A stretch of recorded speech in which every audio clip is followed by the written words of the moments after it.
this administration is 100% committed to the cause of freedom. Strong number 2, Lieutenant Governor Jeanette Nunez has the governor's back, and she is fronting his legislative agenda. She is with us to defend it. That pen, the handshake, and the president's support. Miami-Dade's mayor finally enters the race for Congress with a hard right turn. We will take that to the Roundtable. Shocking decision. The state Supreme Court says a jury verdict doesn't have to be unanimous in a death penalty case. The ramifications are huge, and we will take it to the Roundtable.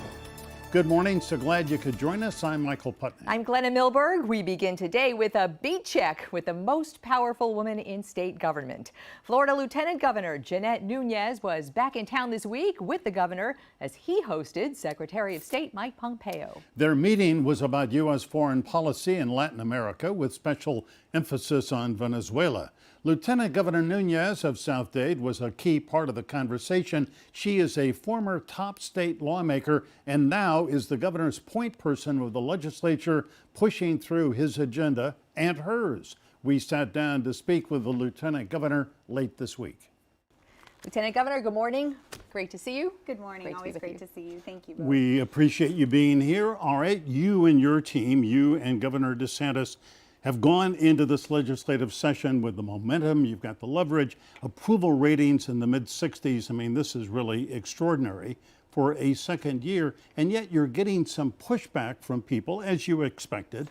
And let's begin then with education, because the teachers' unions in the state, yes, they want more pay, $47,500 a year to go to starting teachers, but they're saying you're neglecting teachers who have been on the job for a while who don't make $47,500. What are you going to do about that?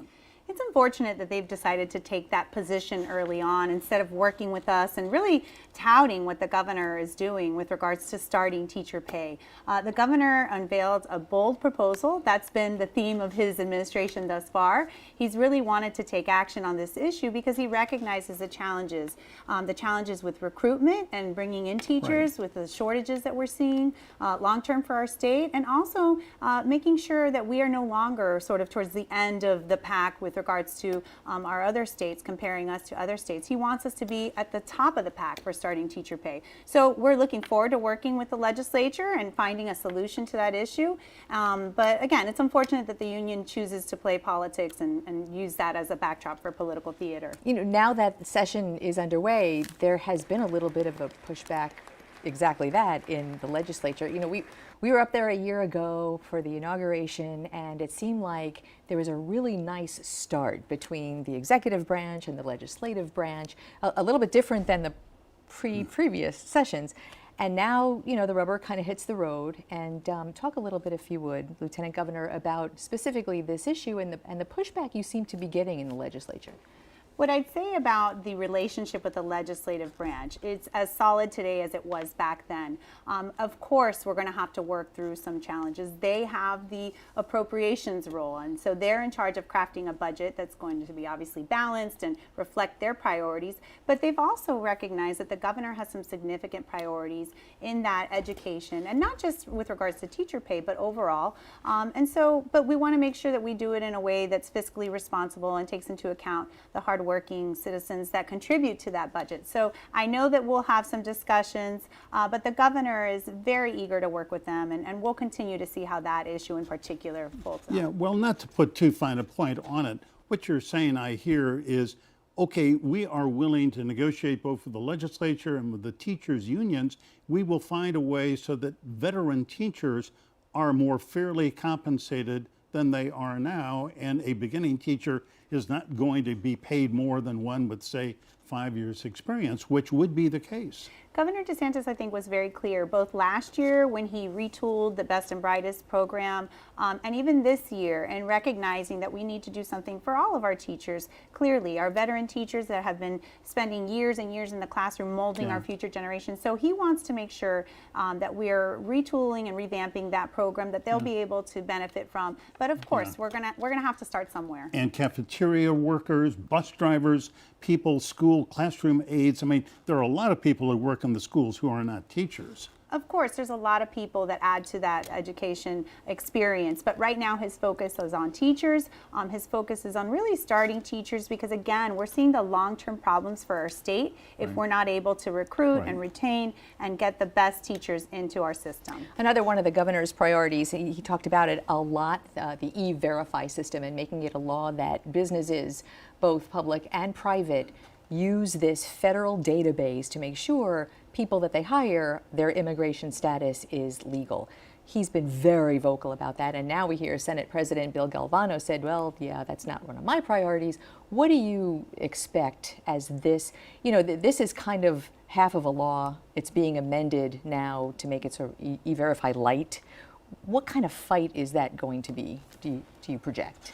That, as you mentioned, is something he's been very vocal about, both on the campaign trail and in his first year as governor. And while we heard what Senate President Galvano said, we also know that Senate President Galvano is someone that is willing to work with us. And I think he's going to allow his chamber, as he does with most issues, to really flesh out the proposals. There's two competing proposals, the E-Verify Lite that you referenced, and one that is more solidly around what the governor is envisioning. But we're really strongly focused on trying to see that to fruition. Let me just follow up with that. There, aside from the Senate, there's some business interests, some of the economic engines of Florida.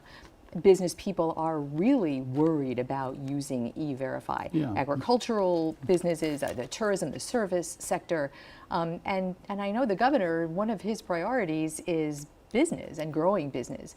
Talk about that if you would. Certainly, and you're right. We've heard those concerns from the agricultural industry and others for years. But the governor is insistent that we want to make sure that businesses are complying with the law. Now, that said, we also have done quite a bit in our administration to address some of the challenges that small and medium-sized businesses have in terms of regulation and onerous things that Florida's government in the past has imposed on them. So we recognize that businesses obviously want to do the right thing. We hope they want to do the right thing. And really, we believe that they should comply with the law, and we really are not focused on what the impact is going to be. I think Florida businesses usually step up to the plate, they do the right thing, and they'll find a way to adapt to this new proposal. Yeah, Lieutenant Governor, you well know, you were in the legislature.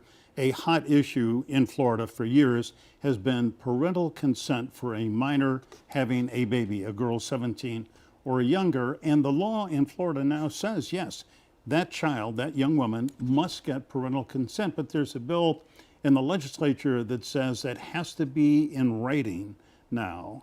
If we've already got a law that says that, why do we need another law, and why did the governor say to the legislature opening day, send me this bill and I'll sign it? Well, again, I think he's always been very consistent in his philosophy, standing on the side of life, and I think clarity in the law. You see so many laws that pass either by a constitutional amendment or by the legislature, and then there's all sorts of lawsuits and this ambiguity around the application of the law. So we want to be very clear that that's where we stand. We stand on the side of life. We want to stand on the side of parents, really, and as a mom of 3 children, that's something that concerns me. Yeah, you well know, 1989, the Florida Supreme Court looked at a law just like this and said it's unconstitutional. Now, there is a new Florida Supreme Court, thanks in large part to Ron DeSantis. I mean, is part of what they're doing here the legislature saying, okay, we've got a new, more conservative court, we think that this will pass muster with them? When Governor DeSantis appointed those 3 new justices, and now, as you know, we have an opportunity to yet again appoint 2, because 2 of those were picked by President Trump to the federal court. But we don't necessarily, we're not focused on whether that court is conservative and is going to agree with us. We want a Supreme Court in which they're going to be constitutional jurists. We don't want them legislating from the bench, and that's something I think that's the focus, not necessarily that it's swung, the pendulum has swung to the right. One of the vocal opponents of this parental consent bill, for reasons that I don't think anybody would immediately realize, is Senator Lauren Book, who, and this is my interpretation just for the record of what she had been saying, is really concerned about the most vulnerable of girls who may not have loving parents or a supportive a structure around them, maybe foster kids or runaways. I wonder if there is a thought to how to structure the parental consent or guardian consent without unintended consequences to the most vulnerable among us. Absolutely. I mean, we care deeply about those in those vulnerable situations, and so that's not our intent. We want to make sure that this law, if approved by the legislature, if signed by the governor, again, in terms of clarity and eliminating any ambiguity, but certainly we want to make sure that we're addressing anything that's related to those most vulnerable cases. All right, stay right there. We'll be back with more with Lieutenant Governor Jeanette Nunez in just a minute. Florida's Lieutenant Governor Jeanette Nunez talking about all things session this week. One of the, seems like perennially, one of the big issues at the state level right now are the gun laws that are going through. And right now there is a move, especially in the Senate, to close what they call the gun show loophole. In other words, background checks, tightened background checks for private sales. This is something that the Senate President is pretty high on. The governor is not so much. And where do you see that going? Well, I think the Senate obviously has taken a position, or it looks like they're taking a position with regards to tweaking some of those gun laws. Quite frankly, I don't know if the House is entertaining those bills. I would venture to think that those will get bogged down in the House, but haven't been following what the House is doing or what their plans are for those particular bills. That said, the governor is a strong supporter of Second Amendment rights. We have a whole host of issues that we're trying to deal with regards to child safety and child well-being, and obviously on the heels of the tragic Marjorie Stoneman Douglas shooting, there's a whole host of things that we've worked on as a legislature when I was in the legislature, and now as the executive branch. We want to make sure first and foremost that our children are safe and that we're following those reports, following the grand jury, following the commission, and making sure that that is our priority. Well, if a bill arrived in the sort of unlikely possibility of the legislature, I mean, maybe the Senate would pass a bill closing the gun show loophole, but I don't think the House would. But in the event that it got to the governor, what do you think he would do? Well, I haven't talked to him about it, so I hate to put words in his mouth, but I think that's something he would look at in the context of his support of Second Amendment rights and what does that do for the safety and general well-being of the public. Yeah. Sometimes the media do in fact say nice things about lawmakers. I know you don't believe that. The Sun Sentinel had a really, I thought, very admirable editorial this week in which it gave a big attaboy to the governor and implicitly to you for a couple of things. And one of them was saying we're going to buy 20,000 acres of wetlands in the Everglades in West Broward County, where the owners of that land had planned to do oil drilling. I guess my question is, that land apparently is going to cost like $18 million. South Florida Water Management District just happens to have $18 million in their treasury, but Amendment 1 said this is the kind of thing that we want to spend money on. Why isn't the governor going to just say, I'll dip into the Amendment 1 fund to buy that land? Well, I think we'll look at a number of options, but certainly I really believe if you take a look at the past year under Governor DeSantis' leadership, his environmental platform has been nothing short of historic.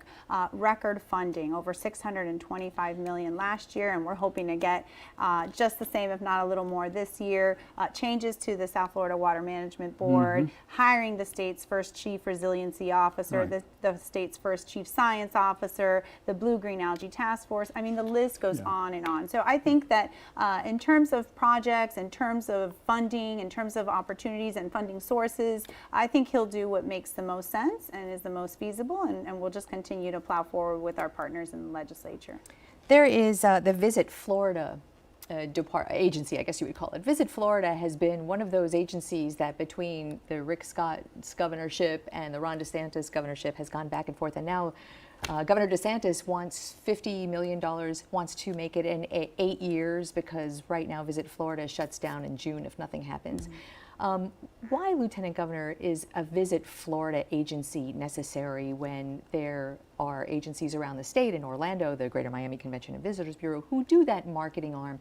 Why should money be spent on a Visit Florida statewide agency especially one that's had some questionable expenditures in the past. We covered the $1 million pit bull ad and those kind of things. Why is that?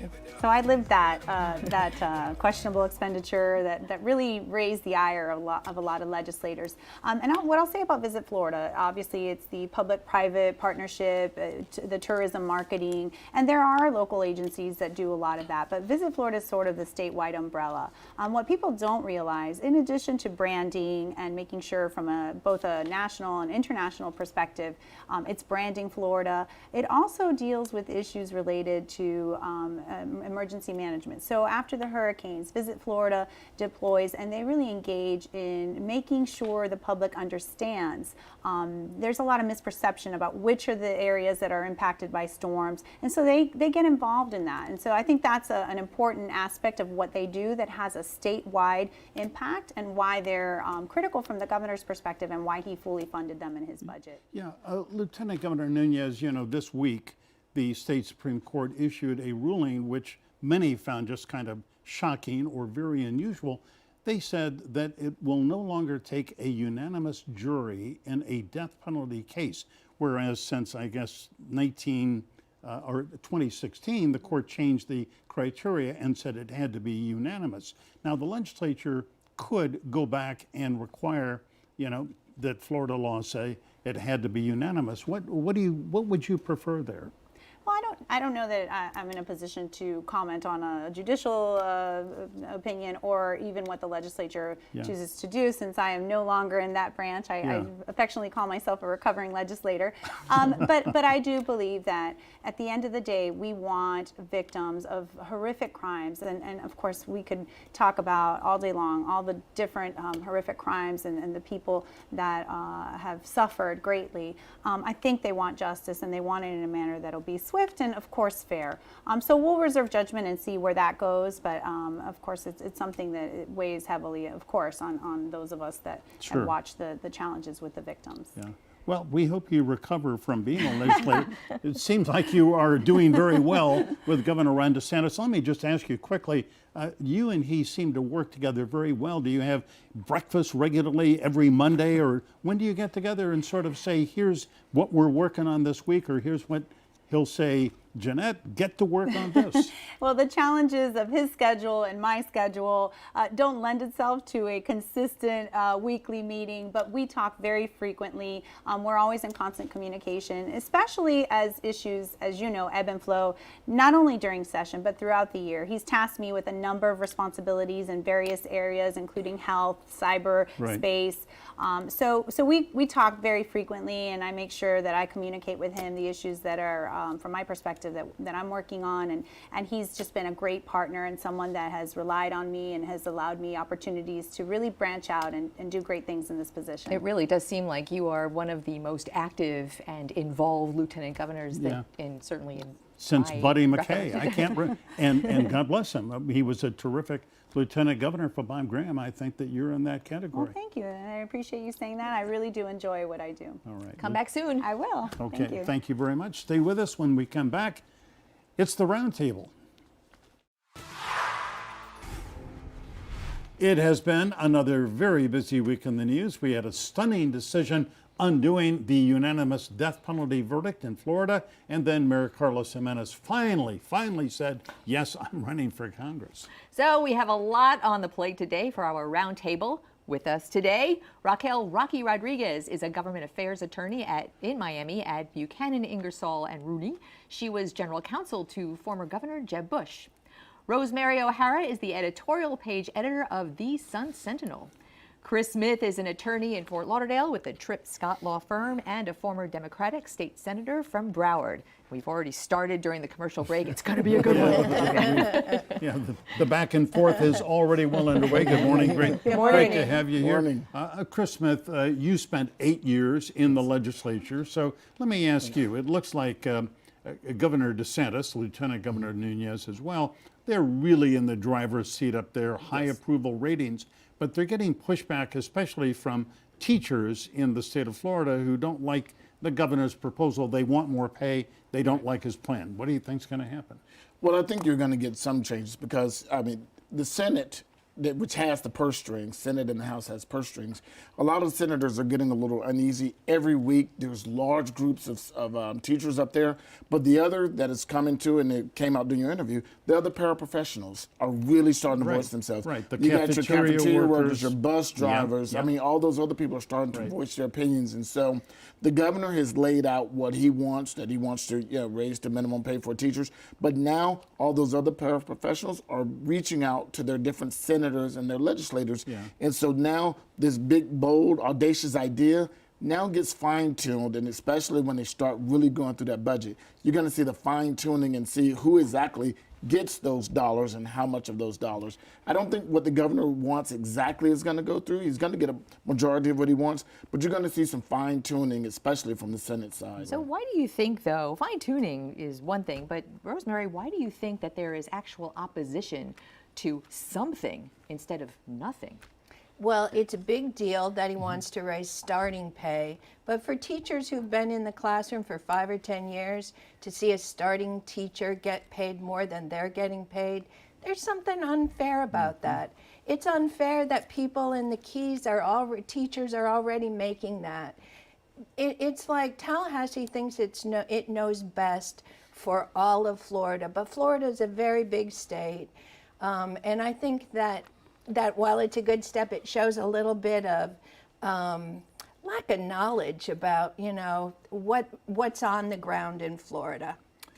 Rocky, I seem to recall when Jeb Bush was the governor and you were his general counsel, he had a little phrase I liked, BHAGs. He was in favor of BHAGs. What, big, hairy, audacious Goals. Goals, yeah. All right, so, and he achieved a lot of them. Ron DeSantis, seems to be kind of in that mold in many ways. I think he's very thoughtful, and he's done some good things. So Rosemary's page this week praised him for buying the 20,000 acres in the Everglades so they can't drill for oil on it, and also prepaid Florida tuition. Families are getting back who have already paid in thousands of dollars. He has been off to a very strong start. I think I said last year after he had been sworn in that I thought that it was one of the strongest starts of any governor in many years, and I think that he is building on that momentum. I think that his proposals, whether or not you might disagree on some of the specifics, do have a rationale, an important rationale behind them. For example, on the teacher pay, why do you want to increase starting pay for teachers? Because you want to attract more teachers into the profession, especially in this economy that is very strong. And we're competing for the best and the brightest, and we need to recruit the best and the brightest. And so I agree with Chris that I think at some point there's going to be some compromise to take care of other people in the system, but you got to start somewhere, and the governor is taking the first step, and I think he knows where his mind is at, and I think that he'll work with the legislature to get as close to that as possible. We were talking earlier that when you watch a lieutenant governor, especially in this atmosphere of venom and spewing at each other, that if we don't agree, we hate you. You watch a lieutenant governor, and she's got this kind of charming and kind way of really taking her opposition along with her to show them the ropes. You sort of were in that position. Frame what you see right now as the difference between the beginning of this legislative session and especially the governor's first term, where everybody was really going to work together, and now where I think called it the rubber hitting the road. It's not so kumbaya anymore, and yet it's actually, at least in public, pretty civil. It's an election year. Oh, is that? During his first year. Wouldn't that be the reason it would be just the opposite? No, though? well, people need to frame arguments now because you got the 2020 election coming up. And let's face it, the Republican Party has a Trump election coming up. And so in a climate in which the public has disdain for Trump's personality, the Republicans need to make it about policy. So as you look to the president's reelection, even if you don't like the president, here's policies that you need to come out and vote for, and he stands for these policies. And I think that's why you see some of these very contentious issues are coming up, is to take it away from the president's unpopular personality, but make it about policy to try and get the president reelected in Florida. Yeah, Rosemary, there is one area where I know your page has differed with the governor. I personally differ with him. which is on the nominees for the Supreme Court. Supreme Court is down 2 members right now, and all 9 of the candidates who have been given to him to consider, which from a commission which he named, they're all members of the Federalist Society. Now, forgive me, I'm just going to have to say, I find the Federalist Society very, very conservative. I would like to see some nominees who come from across the spectrum, judicially speaking. Well, imagine that every nominee for the Florida Supreme Court was a member of the ACLU, a card-carrying member of the ACLU. Wouldn't like that either. How would Republicans feel about that? Yeah. This is the equivalent of that. It's like you have to get your ticket punched with the Federalist Society in order to get nominated for the bench in Florida. There were 32 good nominee applicants, 26 were members of the Federalist Society. The word is out in Florida. If you want an appointment to the bench, join the Federalist Society and get in lockstep with this ultra-conservative orthodoxy. Before we take it, I was going to say we were headed to a commercial break, but I just really need Rocky to weigh in on this. And isn't that the prerogative of the party in power? It is elections have consequences, and if you voted for Ron DeSantis or you voted against him, you knew that the consequence was going to be that he was going to appoint judges that, in his view, applied the law without legislating from the bench, and that is exactly what he is doing. And I must take issue with the conclusion that if you're a member of the Federalist Society, you are per se a conservative. It is an organization for libertarians and conservatives, and it does not take public policy positions. I'm a long-term member from the day that I was a law student of the American Bar Association, and I was an active member of policy making, and they took positions that judges would eventually rule on. They lobby, they file amicus briefs. The Federalist Society does no such thing. It is about education, and we have people who are liberals. It raises money. It is a nonprofit. And it does not take positions on politics. It does not endorse candidates. I would disagree. And there are, I know plenty of liberals who go to other programs and are members because they like the educational aspect. Have any of you ever been to a Federalist Society meeting? You have different views. You have debates. Yeah. You have people across the spectrum. And I'll tell you that even within the so-called, the libertarian to conservative wing, we have vehement disagreements on many topics. All right. Well, I didn't mean to say that it's a homogeneous group. I know that there is a variety, but on the political spectrum, from my point of view, it is certainly center-right and to the far right. And those It that is are an getting approach to appointed judging, are from not the center-right. Those that are getting appointed aren't a diversity of thought and a diversity to reflect the state of Florida. And I think that's a point of contention also with some of these appointments. And what's going to look like our Supreme Court will not look anything like the state of Florida. On that note, we will be back with more of Roundtable en Fuego in just a few minutes. Stay tuned. Welcome back. A very lively roundtable on this beautiful Sunday, 1 week before the Super Bowl. We may get to that one time, but we're really, right now, we're talking politics. And I want to talk about Carlos Jimenez, the longtime Miami-Dade mayor, who this week finally said, yes, I am going to run for Congress. The 26th district, Debbie Mucarsel-Powell is the incumbent there, although Carlos Jimenez has some opponents in the Republican primary. Rocky, you are a Republican, and here he announced his candidacy standing on the tarmac, as it were, waiting for President Trump to arrive for that RNC meeting. And he did it in a tweet that, frankly, I just sort of rocked me. Maybe we can put the tweet up on the air and you can see. Here's what he said.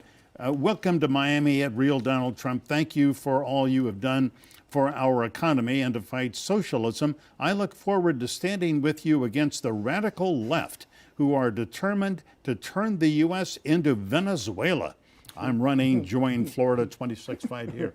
I mean, really, here's this moderate Republican we've known for years and years, not especially partisan, talking about, I'm running against the radical left that want to turn America and Florida into Venezuela. I mean, is that the Carlos Jimenez that you know?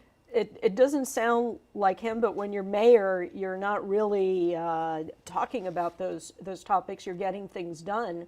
I think on both parties, usually when we've had mayors, they've been more focused on doing the job. But when you're running for Congress, I think you have to differentiate yourself from the people you're running against. And in this case, we now have the Ocasio-Cortez phenomenon and this socialism and people who think that socialism is a good idea and capitalism is a bad idea. And there's this, I think, a debate that has to be had about the danger of going down the path that does not see the threat that even acknowledging any bit of socialism as part of the philosophy of our country can lead. And, Venezuela did not become the Venezuela it is today overnight. It started with the election of Hugo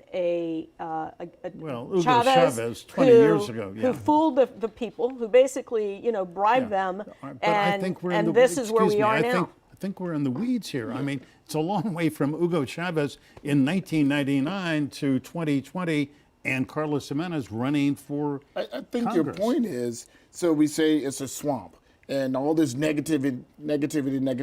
Now we have a mayor who wasn't exactly, that negative. Now wants to go to Congress, and the first thing he does is get swampy and start with negativity like that. And that's the problem that we have in politics now. When what has been created in politics now is that a person who we've seen as a mayor who's not particularly partisan. Now I want to go to Washington, so you know what I got to do? I got to out-Trump in order to get to Washington. Can we put up that tweet one more time? Because I want to show you something that I thought was very telling. If you look at the photograph used on that tweet, it's while we're putting it up, it's WinRed, and right. Some people might not understand what WinRed is. WinRed was the Republican answer to the Democrats' Act Blue, which is essentially a very large grassroots fundraising apparatus for small donations, and just that picture. Carlos Jimenez for Congress with the WinRed sort of shows you that this is being operated on a national level. And he's going to be in a primary with a restaurant owner from Miami who is very active in Villarino, who is very active Wonderful in person, by the way. their party and has appeared with the president here many times, and Omar Blanco, who is a firefighter, union man. And so Carlos Jimenez has to go right for the primary. And the question is, if he gets to the general, Rosemary, he's running in a district that is sort of very mixed and independent. And Debbie Mucarsel-Powell, who has been running it as the incumbent, that's going to be a really interesting race to see what he does in a campaign to flip what he has started now. Right. And I think what he started now was to flip what he did a couple years ago when he said that he was voting for Hillary Clinton. And so with that, the big storyline out there, now here comes President Trump, and he saw what President Trump did for Governor DeSantis in Florida, and he wants the machine behind him. So this tweet was his way of saying, I'm in, and I agree with you. I think it's hugely disappointing for somebody who you've had a lot of respect for getting things done, suddenly say that everybody wants to turn our country into the radical left wants socialist Venezuela to define our country. Suddenly it's like, who is this guy? Yeah. Well, it's kind of boilerplate rhetoric. I do want to say that a friend of ours, Ana Navarro, who appears on The View, is from Miami, is a lawyer who was born in Nicaragua, who's a really witty person. She issued her own tweet, and I'm just going to read a bit of it. She called this demagoguery, and she said, "Stop exploiting people's trauma, win on the merits, campaign on the issues and your long record. Venezuela's Maduro kills, assaults, and jails opponents. Are you really accusing Democrats of wanting to do that in America? Come on, Carlos, you're better than that." Right. I mean, That boy, last line says it all. Yeah. We've seen someone who's better than that, but immediately out the gate starts being swampy and getting into this type of rhetoric. Politics, can't we all be real? Stay tuned, we're coming right back. On this Sunday, a really great roundtable with Rosemary O'Hara from the Sun Sentinel, Rocky Rodriguez, Chris Smith from the Tripp Scott Law Firm, and you changed your law firm, so now you are with Buchanan, Ingersoll, and Buchanan Rooney. and Rooney. Good, great firm. That takes up a lot on the line. All right, so We go by Buchanan. You know, I'm going to need a little help understanding this. So, Rocky, let me begin with you. The state Supreme Court this week, in a 4-1 ruling, as I understand it, said a unanimous verdict is no longer necessary in a death penalty case. Is that essentially it? Let me tweak what you just said, because I think people confuse the verdict of guilt, which does require unanimity, Yes. with the death penalty recommendation and the step in between. All right. So when a defendant is convicted of murder in the first degree, they do not automatically get the death penalty unless there is a unanimous jury finding of one or more aggravating circumstances, like committing, having prior felonies, or a particularly cruel and atrocious action, like torturing somebody or raping them and beating them savagely. That always was the law, that you had to have a unanimous verdict of the jury on one or more aggravators.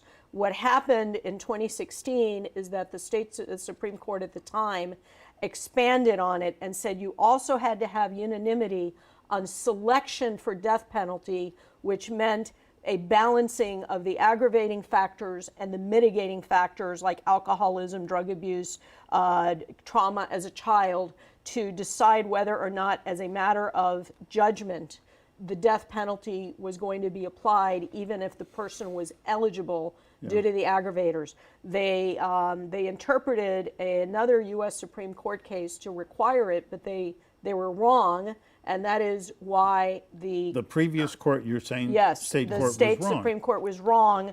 It is not required. It's never been a requirement from the U.S. Supreme Court's interpretation of either the 14th Amendment or the 8th Amendment that the jury be involved in the actual recommendation unanimously.